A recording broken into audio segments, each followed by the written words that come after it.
You missed a spot, a voice rasped, wet with whiskey and malice. Cora flinched. It was a reflex honed over years of conditioning. I'll get it, Mama. I'm sorry. Beatrice Hayes didn't look like a mother. She looked like a scarecrow stuffed with barbed wire, her face gaunt and her eyes yellowed from liver rot. Her temper was as volatile as the natural gas that leaked from the wells. She stood up from the chair, groaning in relief, and walked over to where Cora was on her knees. Without a word, Beatrice kicked the bucket of gray water. It tipped, soaking Cora's tattered floral shirt and flooding the spot she had just dried. Look at you, Beatrice spat, her voice trembling with a hate that seemed to have no origin other than her own misery. Clumsy, useless, just like your daddy was before the rig explosion took him. You think scrubbing a floor pays for the roof over your head? Does it pay for my medicine? No, Mama, Cora whispered, staring at the spreading puddle. Get up, Beatrice hissed. She grabbed Cora's matted blonde hair, yanking her to her feet. Cora bit her lip to keep from screaming. She had learned long ago that screaming only made the beatings last longer.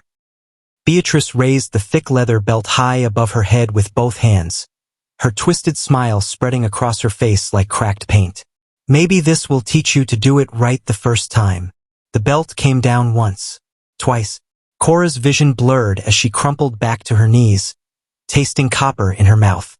The world had narrowed to nothing but pain and the sound of her mother's ragged breathing. But then, suddenly, the light in the trailer dimmed. Someone had walked up to the door. Someone big.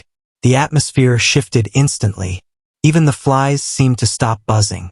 Cora felt a chill run down her spine that had nothing to do with the broken air conditioner.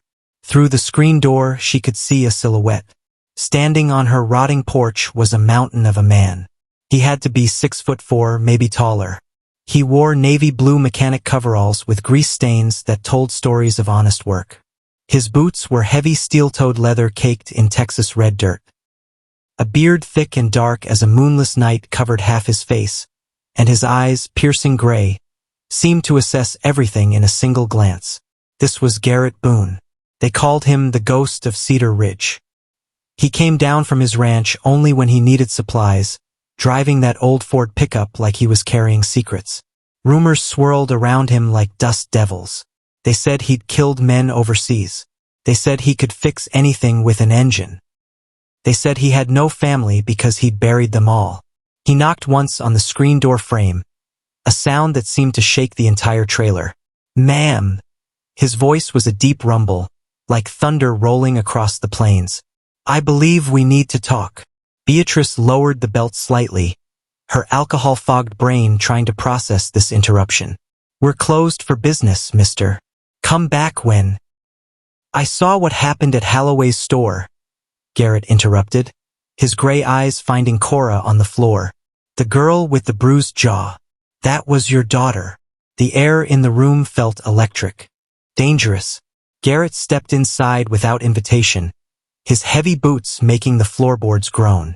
The trailer suddenly felt incredibly small. He looked around, taking in the squalor, the empty bottles, the filth, the overturned bucket of dirty water. Then he looked at Beatrice, and his eyes narrowed. I hear you have debts, Garrett said. Medical bills. Back rent. Beatrice blinked, confused. Everyone has debts. What's it to you? I'm settling accounts. Garrett reached into his coverall pocket and pulled out a thick envelope. He tossed it onto the rickety table. The sound of crisp bills was unmistakable. Beatrice's eyes bulged. She licked her lips. Cash. 5,000, Garrett said. Enough to pay off this trailer. Enough to buy whiskey until your liver explodes. Enough to disappear from Texas. Cora watched, confused. Why was he giving her money? Was this some kind of miracle? What do I have to do? Beatrice asked, her voice greedy and low. Garrett's massive hand slammed down on the envelope, stopping her from reaching for it. You don't have to do anything. But I'm taking something. He slowly lifted his finger and pointed. Not at the furniture. Not at the broken TV. He pointed directly at Cora. Her.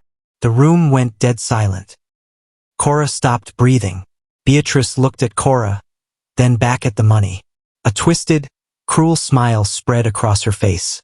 There was no hesitation, no maternal instinct, just cold calculation. For 5,000?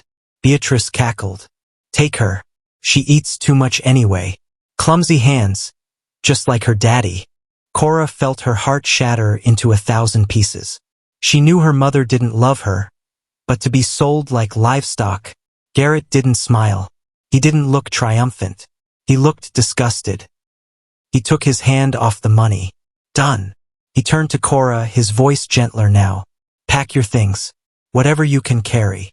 But, Cora stammered, tears streaming down her face. Go where? Who are you? Garrett crouched down, his face inches from hers.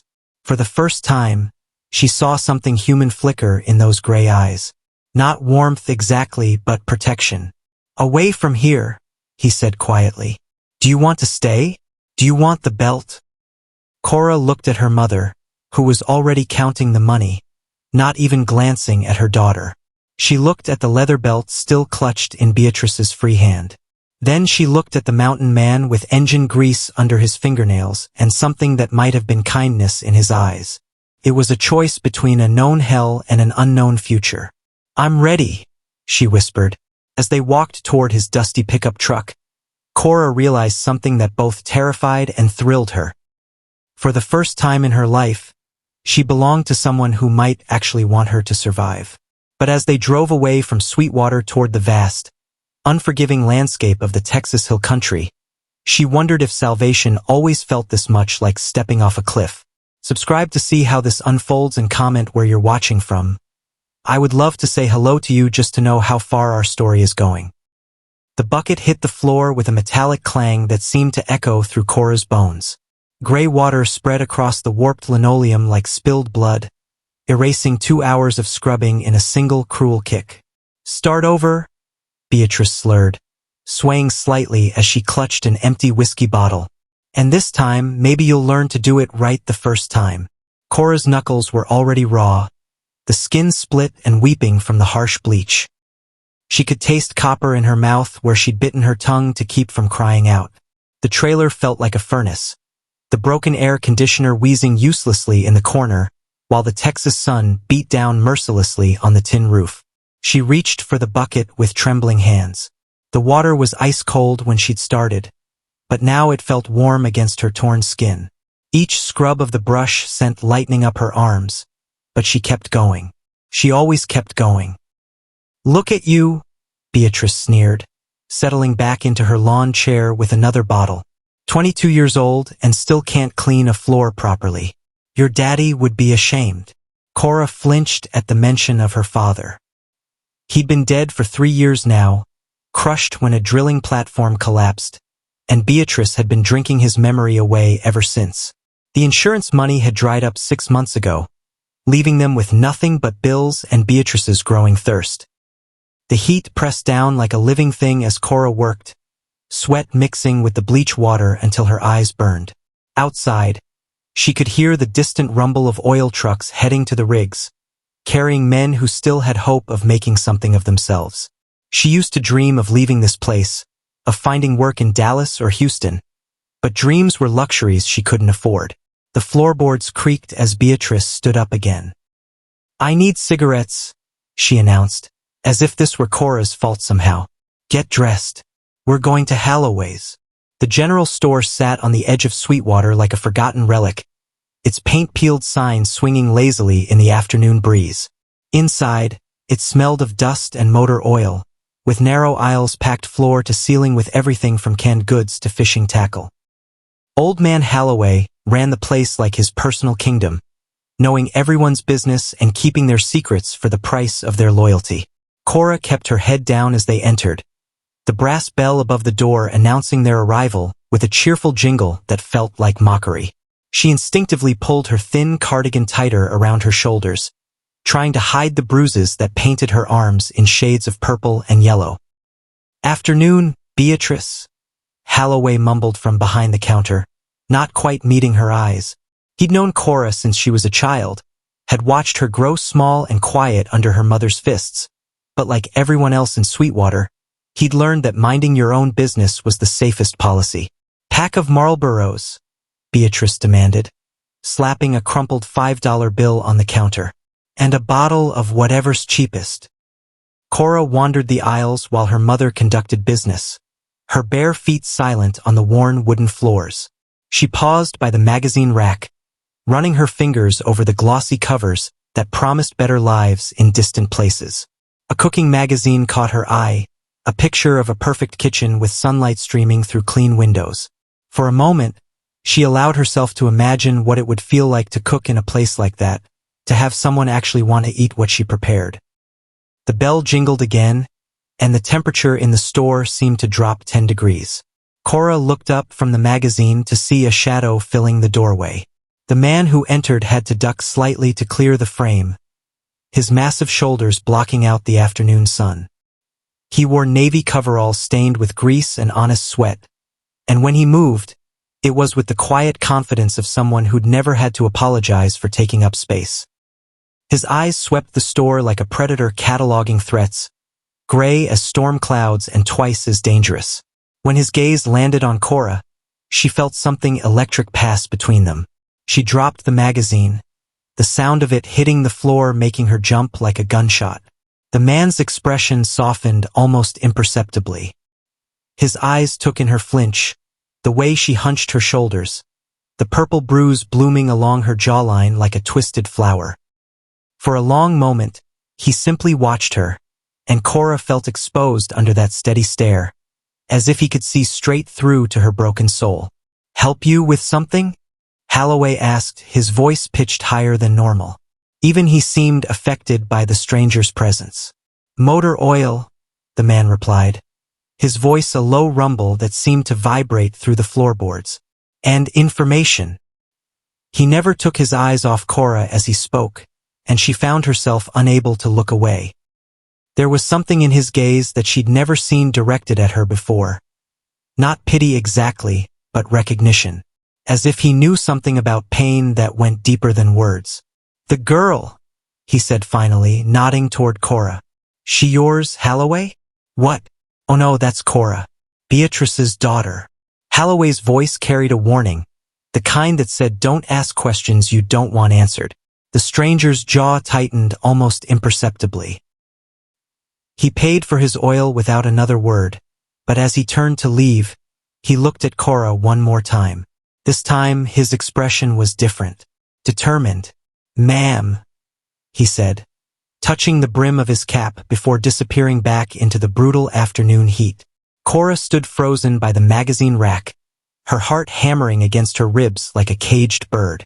She didn't know who the stranger was, but something about the way he'd looked at her, really looked at her, made her feel seen for the first time in years. 3 days later, he came to the trailer. Cora was on her knees again, scrubbing the same patch of floor she'd been cleaning for the better part of a week. The skin on her knuckles had cracked open and healed and cracked open again, leaving permanent scars that would remind her of this moment for the rest of her life. Beatrice was in her chair, working through her third bottle of the day, when the knock came. It wasn't the tentative rap of a neighbor or the official pound of law enforcement. It was 3 sharp strikes that seemed to shake the entire trailer on its cinder block foundation. "We got company?"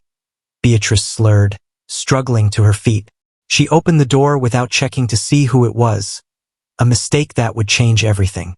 The stranger from the store filled the doorway like an eclipse, his presence making the shabby trailer feel even smaller and more pathetic. Up close, Cora could see the details Holloway's dim lighting had hidden, the network of scars across his knuckles, the military precision in his posture, the way his eyes cataloged every detail of their living situation with cold efficiency. "Ma'am," he said, his voice polite but carrying an undercurrent of steel. "Name's Garrett Boone. I believe we need to discuss your daughter." Beatrice blinked owlishly at him, alcohol making her reactions slow. "Cora? What about her? She in some kind of trouble? You could say that." Garrett stepped inside without invitation, his boots making the floor groan. The trailer suddenly felt claustrophobic, as if the walls were closing in. He looked around at the empty bottles, the stained furniture, the general squalor they called home, and his expression darkened. "I've been watching," he said simply. "Saw what happened at the store. Saw how she flinches when doors slam. Saw the bruises." "Don't know what you're talking about," Beatrice said, but her voice lacked conviction. "Girl's clumsy, always running into things." Garrett's gray eyes found Cora still kneeling on the floor, and something flickered in them. Rage, maybe, or disgust. "That's so?" He reached into his coverall pocket and withdrew a thick envelope, the kind banks used for large cash transactions. He tossed it onto the rickety table that served as their dining room, and the sound of crisp bills was unmistakable. Beatrice's entire demeanor changed. Her bloodshot eyes fixed on the envelope like a starving dog eyeing a steak. $5,000, Garrett said quietly. "Cash. Enough to pay off this trailer. Buy yourself a bus ticket to anywhere, and drink yourself to death in comfort." "What's the catch?" Beatrice asked, her voice suddenly sharp with greed. Garrett looked at Cora again, his expression unreadable. "No catch. But I'm taking her with me." The words hung in the air like smoke. Cora felt the world tilt sideways, reality becoming something fluid and uncertain. She was property being negotiated over, a transaction to be completed. "Take her." Beatrice laughed, but it was an ugly sound with no humor in it. "Mister, you can have her and welcome to her. Girl's been nothing but trouble since the day she was born. Eats too much, can't keep house properly, and cries all the damn time." Cora felt something die inside her chest. She'd known her mother didn't love her, had suspected it for years, but hearing it said so casually, so matter-of-factly, was like having her heart ripped out through her throat. 5,000. Beatrice pressed, reaching for the envelope. Garrett's hand slammed down on the money, stopping her. For a moment, the two of them stared at each other across the table, and Cora could feel the dangerous tension crackling between them. 5,000, Garrett confirmed. "But understand something, ma'am. If I ever see you near her again, if you ever try to contact her, if you so much as drive through whatever town we're living in, they'll find pieces of you scattered across 3 counties. His voice never rose above a conversational tone, but something in it made the hair on the back of Cora's neck stand up. This wasn't a man who made idle threats. Beatrice swallowed hard but nodded. "Deal. Pack your things," Garrett said to Cora, his voice gentling. "Whatever you can carry." Cora looked around the trailer that had been her prison for 22 years. She owned almost nothing. A few changes of clothes, a photograph of her father, a book she'd bought at a yard sale years ago. It all fit into a single garbage bag. "I'm ready," she whispered. The drive out of Sweetwater passed in tense silence. Garrett's pickup was old but well-maintained, the kind of vehicle that suggested its owner knew how to fix things that were broken. Cora sat pressed against the passenger door, as far from him as she could manage, waiting for the other shoe to drop. Men didn't pay $5,000 for nothing. They didn't rescue broken girls out of the goodness of their hearts. Whatever Garrett Boone wanted from her, she was certain it would be worse than what she'd left behind. The Texas landscape rolled past the windows. Endless miles of scrub brush and oil derricks, small towns that looked identical in their poverty and despair. The sun was beginning to set, painting the sky in shades of orange and red that reminded Cora of the bruises on her arms. "You hungry?" Garrett asked suddenly, his voice making her jump. Cora shook her head automatically, then realized she was lying. She was always hungry. Beatrice rarely bought groceries, preferring to spend their meager income on alcohol, and Cora had learned to survive on whatever she could scrounge. Garrett glanced at her, his expression skeptical. He reached into a cooler behind his seat and withdrew a strip of beef jerky, offering it to her without a word. Cora stared at the food like it might be poisoned. In her experience, kindness always came with a price. "It's just meat," Garrett said quietly. "No strings attached." She took the jerky with trembling fingers and ate it slowly, savoring each bite. It was the best thing she'd tasted in months, salty and rich and filling in a way that made her realize just how thin she'd become. "Thank you," she whispered. Garrett nodded but said nothing else. They drove on through the growing darkness, leaving Sweetwater and everything Cora had ever known far behind. The ranch appeared out of the darkness like something from a dream. Solar lights marked the long gravel driveway, and Cora could make out the shapes of several buildings silhouetted against the star-filled sky. The main house was bigger than any place she'd ever lived, with a wraparound porch and windows that glowed with warm yellow light. "Home," Garrett said simply, pulling to a stop in front of the house. Cora followed him up the front steps, her garbage bag clutched against her chest like a shield. The porch was clean and well-maintained, with a swing that looked like it actually got used and potted plants that someone cared enough to water. Inside, the house was a revelation. Hardwood floors gleamed under soft lighting, and the furniture was simple but well-made. Books lined built-in shelves, and the kitchen visible through an archway looked like something from one of those magazines she'd stared at in Holloway's store. "Your room's upstairs," Garrett said, leading her to a staircase. "Second door on the right." The bedroom was small but clean, with a single bed covered in a handmade quilt and a dresser that looked like it had been crafted by someone who cared about quality. But it was the door that made Cora's breath catch in her throat. There was a lock on the inside. She'd never had a lock before. Never had privacy or safety or the basic human dignity of being able to control who entered her space. She reached out with trembling fingers and turned the bolt, hearing the solid click as it engaged. That simple sound, the sound of security, of autonomy, of being worth protecting, broke something open inside her chest. She slid down the door to sit on the floor, garbage bag forgotten, and wept for everything she'd lost and everything she might finally have found. Through the thin walls, she could hear Garrett moving around downstairs, the sounds of a man going through his evening routine. Normal sounds in a normal house where normal people lived normal lives. For the first time in years, Cora allowed herself to hope that maybe, just maybe, she might be one of those normal people someday. The lock turned with another soft click as she tested it again, and she smiled through her tears. Such a small thing, really. Just a piece of metal and a mechanism. But to Cora, it might as well have been the key to the entire world. The morning sun filtered through the lace curtains of Cora's room, casting delicate patterns on the hardwood floor. She'd been at the ranch for 2 weeks now, and each day felt like waking up in someone else's life. Garrett left early for his workshop, returning at dusk with grease under his fingernails and the quiet satisfaction of a man who'd built something with his hands. He spoke little, but his silences weren't cruel like Beatrice's. They were comfortable, like worn leather. Cora had taken to exploring the house while he worked, careful not to disturb anything but hungry to understand the man who'd paid $5,000 for her freedom. The kitchen was well stocked with real food.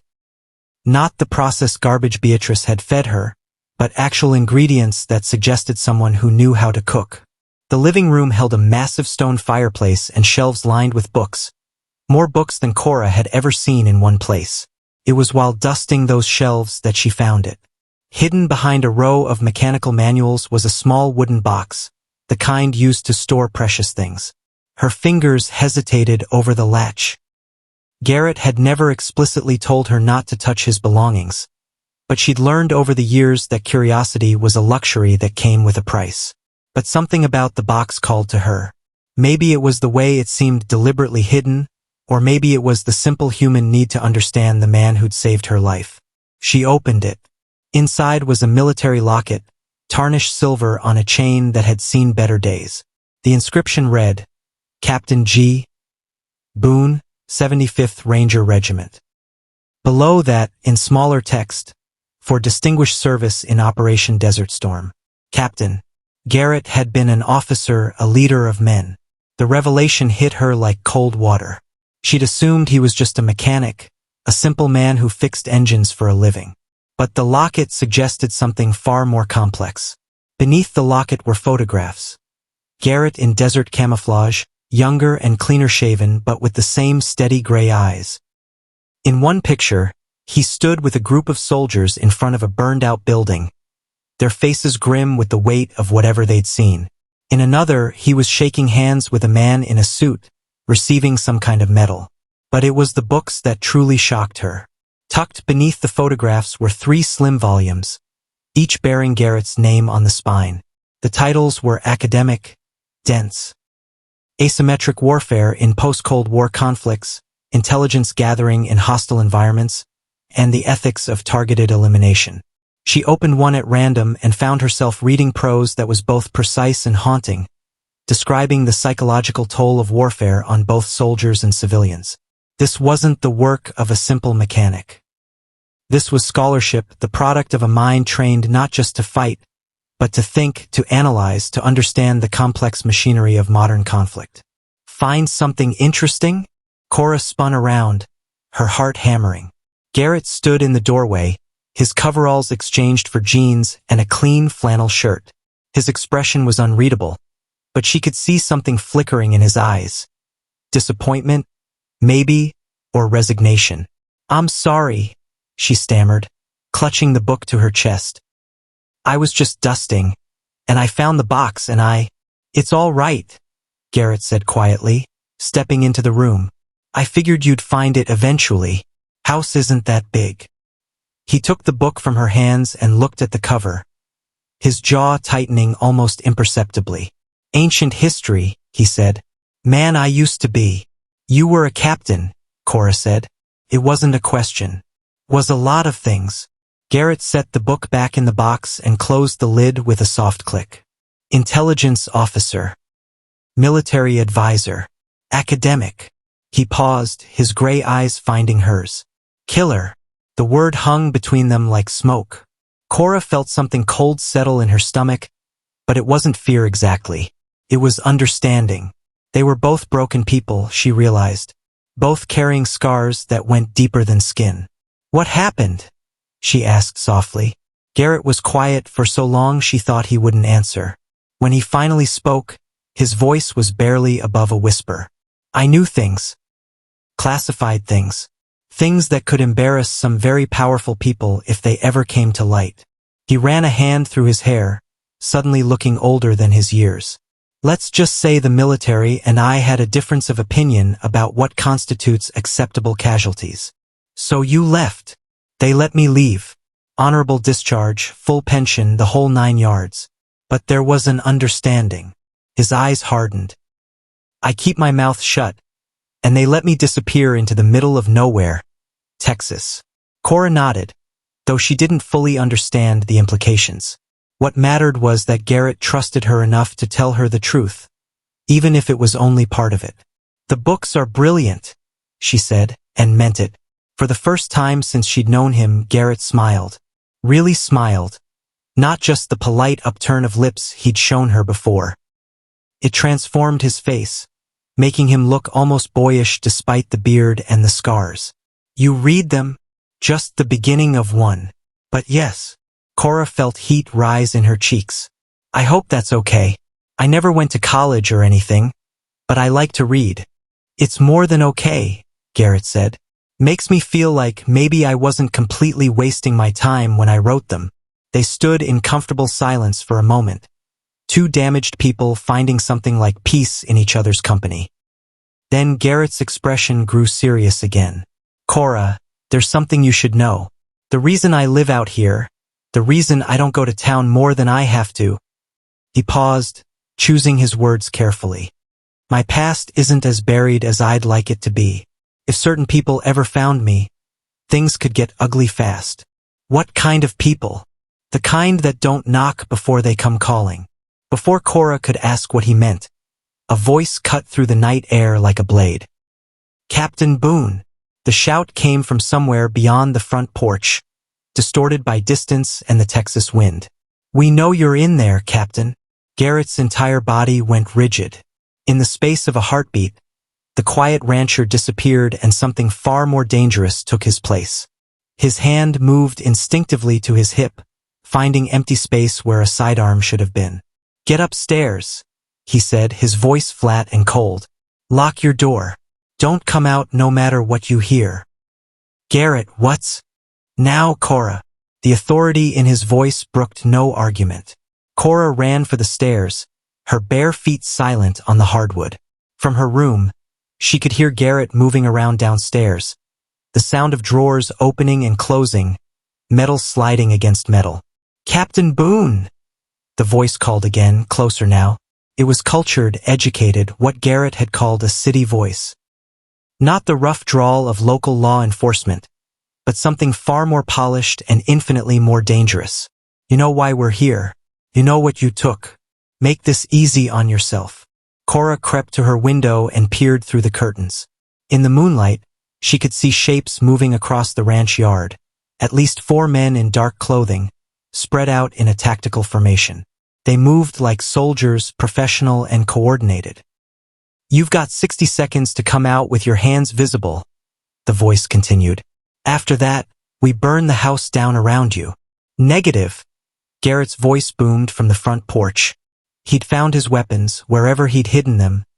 Cora could see the outline of a rifle in his hands. "This is private property. You're trespassing." A laugh echoed across the yard, devoid of humor. "Private property? Captain, you forfeited your right to privacy when you walked away with classified materials. You really thought they'd just let you disappear into the sunset? I took nothing that wasn't already mine." The Pentagon disagrees, as does the Secretary of Defense. And the President, for that matter. More shapes moved in the darkness. Cora counted at least 6 now, maybe more. They'd surrounded the house, cutting off any escape routes. This wasn't a random attack or a robbery gone wrong. This was a military operation. "Last chance, Captain. Come out, and we'll make it quick." "Counteroffer," Garrett called back.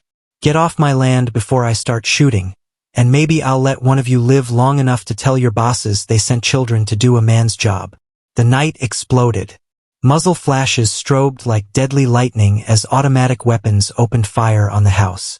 Windows shattered, sending glass cascading across the floors like deadly snow. Bullets chewed through the wooden siding, filling the air with splinters and the acrid smell of gunpowder. Cora threw herself to the floor as rounds punched through her bedroom wall, leaving perfect round holes that leaked moonlight. Plaster dust rained down from the ceiling, and somewhere downstairs she could hear the distinctive crack of Garrett's rifle answering the assault. She had to help him. The thought came unbidden, instinctive. These men were here to kill the only person who'd ever shown her kindness, and she'd be damned if she'd cower upstairs while they did it. Cora crawled to her door and eased it open. The hallway was a war zone, bullets having torn through the walls at random intervals. She could hear Garrett moving downstairs, the sound of his boots on broken glass as he changed positions to avoid the concentrated fire. She made it to the kitchen just as a dark figure appeared at the back door. The man was dressed in tactical gear, night vision goggles pushed up on his forehead, an assault rifle held at the ready. He moved with military precision, clearing corners and checking angles like he'd done this 1,000 times before.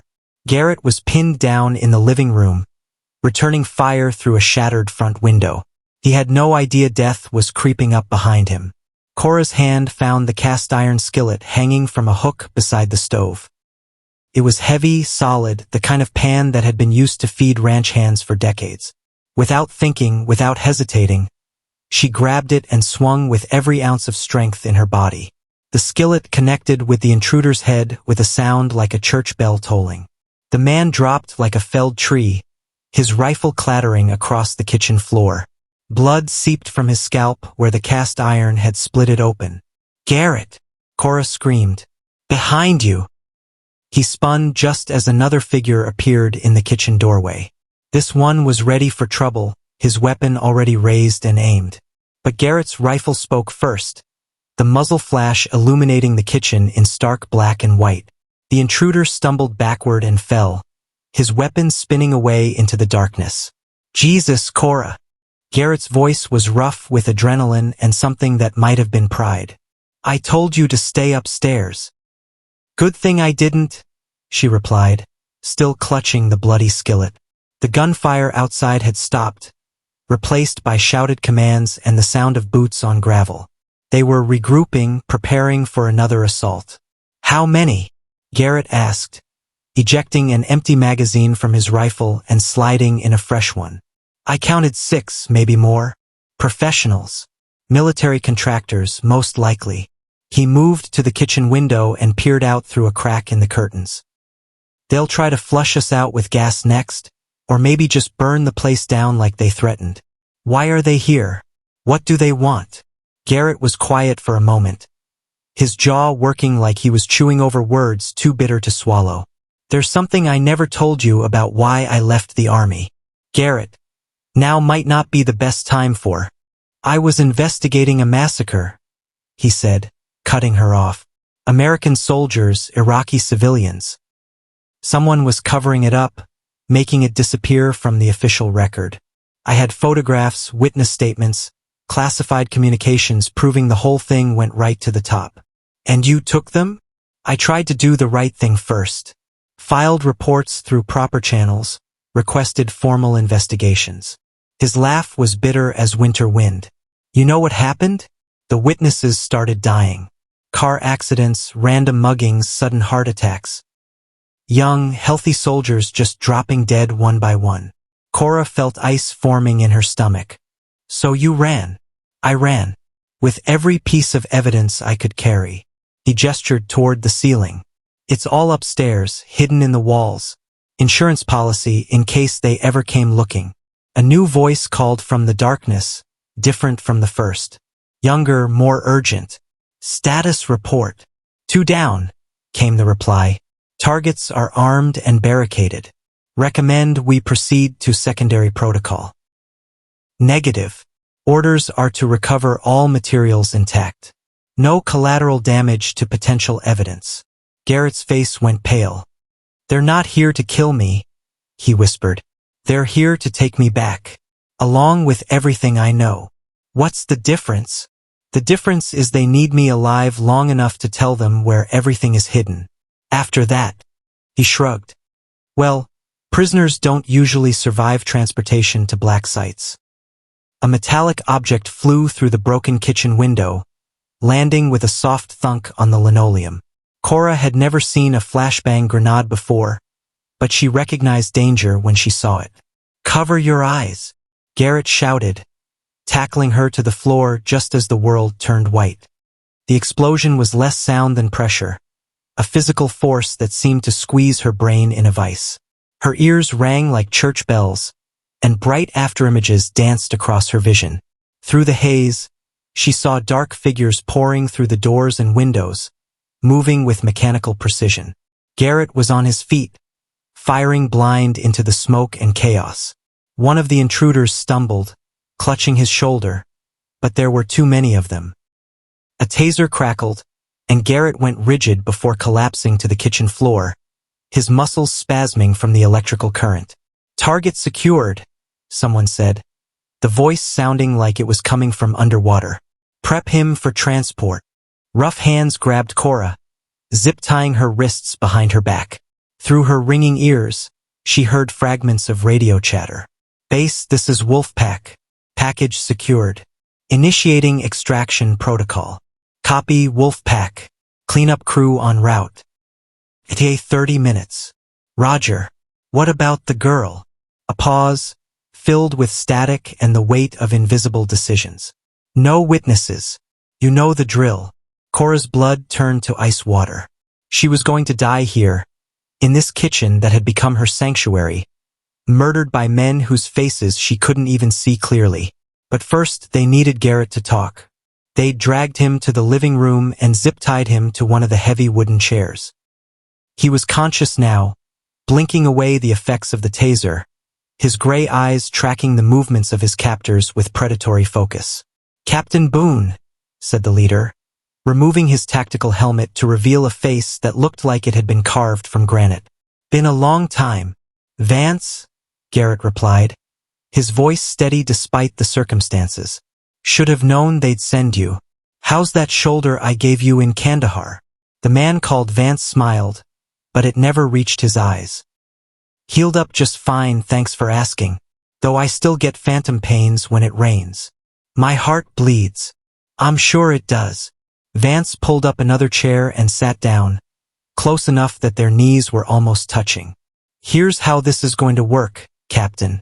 You're going to tell me where you hid the materials you stole from the Pentagon. All of them. Documents, Photographs, recordings, everything. And if I don't? Vance glanced toward the kitchen where Cora was being held by two of his men. Well, let's just say your girlfriend there has had a hard enough life already. Be a shame if it got any harder.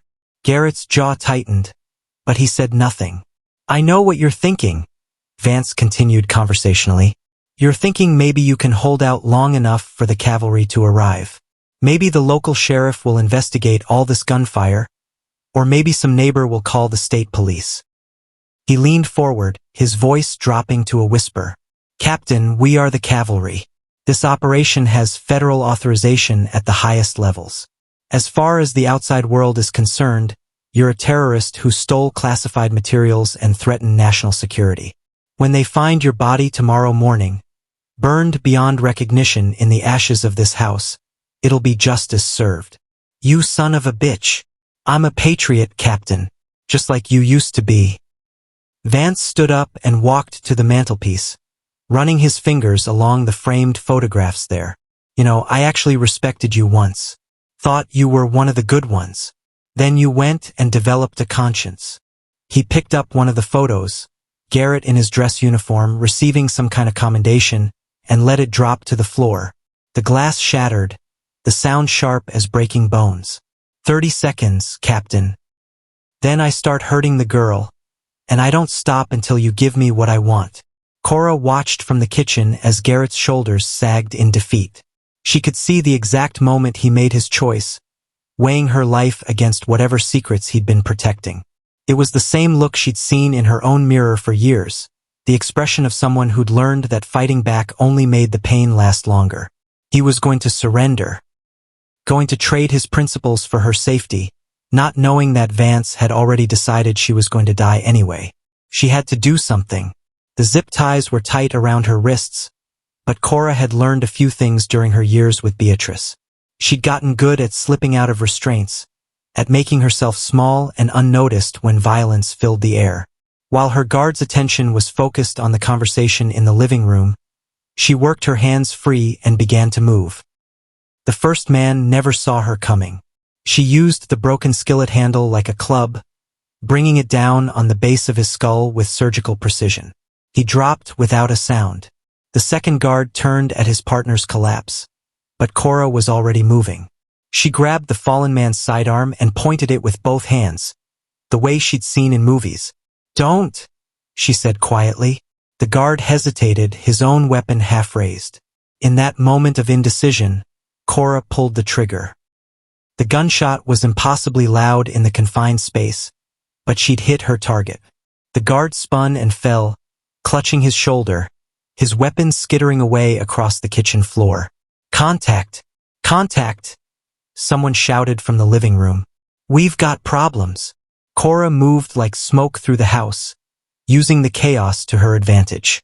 She could hear boots pounding on hardwood, shouted commands, the sound of tactical radios crackling with urgent chatter. But she'd grown up in a war zone too, just a different kind. She knew how to be invisible when predators were hunting. The filing cabinet in Garrett's study was locked, but the key was exactly where she'd expected it to be, taped to the underside of the desk drawer. Inside were manila folders stuffed with documents, photographs, and what looked like official correspondence on government letterhead. But it was the telegram that made her blood freeze. The paper was yellow with age, the text typed on an old-fashioned machine. At the top, in block letters, classified, eyes only. Below that, a message that was stark in its simplicity. Subject, Garrett Boone, Captain, USA, Ret. Threat Assessment, Priority 1. Authorization, Executive Order 12333. Operation Status, Sanction Approved. Execute on site, no witnesses. The date stamp was from 3 years ago. They'd been hunting Garrett for 3 years, and now they'd finally found him. Footsteps in the hallway. Cora stuffed the telegram into her pocket and grabbed as many files as she could carry. Whatever evidence Garrett had been protecting, whatever truth was worth dying for, she wasn't going to let them bury it. In here, a voice shouted. She's in the study. Cora dove through the window as bullets chewed through the doorframe behind her. Glass cut her arms and face, but she held onto the files as she rolled to her feet in the ranch yard. Smoke was beginning to rise from the house. Someone had started the fire they'd been threatening, orange flames licking at the kitchen windows. They were burning the evidence, destroying everything Garrett had fought to preserve. But not all of it. Not if she could help it. She ran toward the barn, her bare feet slipping on the gravel driveway. Behind her, she could hear more gunshots, more shouting. Garrett was still alive, still fighting. But for how much longer? The barn was dark and smelled of hay and motor oil. Cora fumbled along the wall until she found the light switch, and suddenly she was surrounded by Garrett's workshop. Tools hanging from pegboards, engine parts organized on metal shelves, and in the center, the skeleton of some kind of vehicle covered by a canvas tarp. She pulled the tarp away and gasped. It was an armored personnel carrier, military surplus painted in desert camouflage. The kind of vehicle designed to survive roadside bombs and small arms fire. Garrett hadn't just been a mechanic. He'd been building something. The keys were in the ignition. Cora had never driven anything bigger than Beatrice's rusted pickup, but desperation was a powerful teacher. The APC's engine turned over on the first try, a deep rumble that vibrated through her bones. She found the gear shift and managed to get the massive vehicle moving, crashing through the barn doors in a shower of splinters. The house was fully engulfed now, flames reaching toward the star-filled sky. In the orange glow, she could see Vance's men scattered across the yard, some tending to their wounded, others still firing into the burning building. Cora aimed the APC at the front door and floored the accelerator. The armored vehicle punched through the burning porch like it was made of paper. Inside, she could see Garrett still zip-tied to the chair, surrounded by flames and smoke. His eyes went wide as he saw her behind the wheel. "Get in!" she screamed over the roar of the fire. Garrett didn't need to be told twice. He rolled his chair backward until he could stand up, the zip ties around his wrists still intact. Cora leaned over and opened the passenger door, and he tumbled inside just as part of the ceiling collapsed where he'd been sitting. "Can you drive this thing?" he shouted, his voice hoarse from smoke inhalation. "Learning as I go." Bullets pinged off the armored hull as Cora wrestled the APC around the burning house. In the side mirror, she could see Vance standing in the yard, his face twisted with rage as he spoke urgently into his radio. "They'll follow us," Garrett said, using his teeth to work at the zip ties around his wrists. "Have helicopters in the air within the hour. Then we better move fast." Cora had never driven off-road before, but the APC seemed designed for it. They crashed through fence lines and bounced over cattle guards, the heavy vehicle eating up the Texas landscape with mechanical determination. Behind them, the ranch burned like a funeral pyre, orange flames visible for miles. "There's a hunting cabin about 50 miles north," Garrett said, finally working his hands free. "Old mining road that doesn't show up on GPS. We can hide there while we figure out our next move." "What about the evidence? All those files you've been protecting?" Cora pulled the crumpled telegram from her pocket and handed it to him. Garrett read it by the glow of the dashboard lights, his expression growing darker with each line. "Executive authorization," he muttered. "They really want me dead. What did you find, Garrett? What's worth killing for?" He was quiet for so long she thought he wouldn't answer. When he finally spoke, his voice was barely above a whisper. "Proof that American soldiers massacred an entire village in Iraq. Men, women, children, executed in cold blood on orders from Washington. And when the story started to leak, they killed everyone who knew about it. Except you. Except me." He folded the telegram and put it in his shirt pocket. "I've been carrying that weight for 3 years, Cora. Wondering if I was a coward for running instead of fighting. And now," Garrett looked at her. This broken girl who'd saved his life with a cast-iron skillet and stolen government secrets, and smiled. "Now I think maybe it's time to stop running." They drove through the night, two ghosts fleeing into the vast emptiness of the Texas hill country. Behind them, Smoke rose like a black pillar against the stars, marking the end of one life and the beginning of something else entirely. By morning, the local news would report that a domestic terrorist named Garrett Boone had died in a house fire, along with an unidentified female accomplice. The official story would say he'd been building bombs in his barn, planning attacks on government facilities. But the people of Sweetwater would remember something different. They'd remember the night the sky burned orange, and two figures disappeared into the darkness like smoke on the wind. Some said they died in the fire. Others claimed they'd seen them years later, living under different names in places where the past couldn't follow. The truth, as always, was somewhere in between. And in the ruins of the ranch house, investigators would find melted steel and charred wood, but no trace of the evidence that had cost so many lives to protect.